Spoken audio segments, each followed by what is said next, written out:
actually used to do a lot of sailing when I was younger, and all the boats I've been on, all the sailboats I've been on, have been much smaller. So that's how I will always remember it. It's big, it's pretty, and it's very, very comfortable.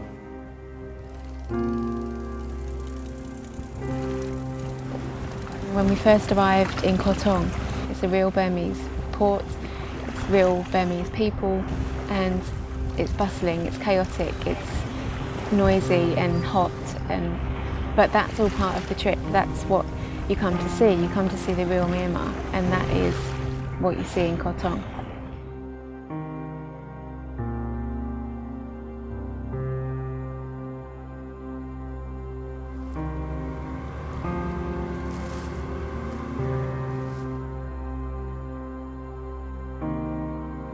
I think the Mergui Islands is probably the last place in Asia where you can feel like you're still an explorer. You have this very rare opportunity to come and see what most people have never seen. And I think that in itself is special. It's not just a holiday, it's feeling a sense of discovery. You're an explorer.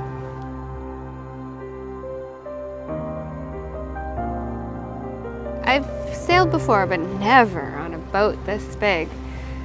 I didn't know how it worked. I was very curious to see how it worked, and then the whole boat tilted, and then the engine quieted down. It was peaceful. It was a much more natural way to ride the waves.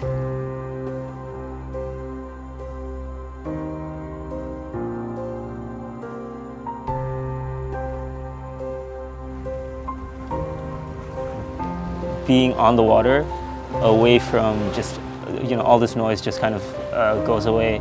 And during those first few hours, I think was without even having had to land on an island or do any of the excursions that we've done. I was immediately saying that it's already worth it. It's very, very unique. Seeing so many islands while you're drifting around all by yourself in the middle of the ocean. The crew, the captain, they're very good, very capable. I think they give you an impression from the very beginning that they know what they're doing. It's really cool. The highlight of the trip for me was definitely when we visited the Moken village. I didn't expect it to be as good as it was. See how these people live, and it's a whole community of people living out in the middle of these 800 islands in Myanmar. You'd have no idea that they were even there, yet they live a full life. There was a whole welcoming committee, and all the children had come out to see the boat, and they were all standing at the shore waving, and it was such a lovely sight. I think everyone really enjoyed that experience.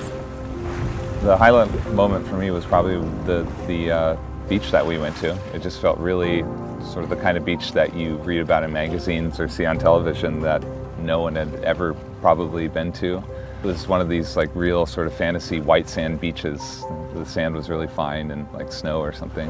No one was there. We had a barbecue on the beach. That was really cool. That was special.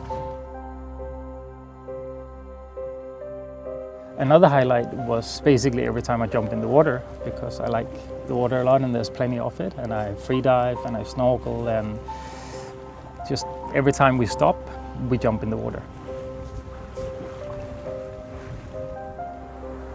I knew that for almost a week there'd be nothing else than just being on the boat, enjoying the time here. There's no internet, there's no cell phone reception. Just leave your worries behind and make the most out of it.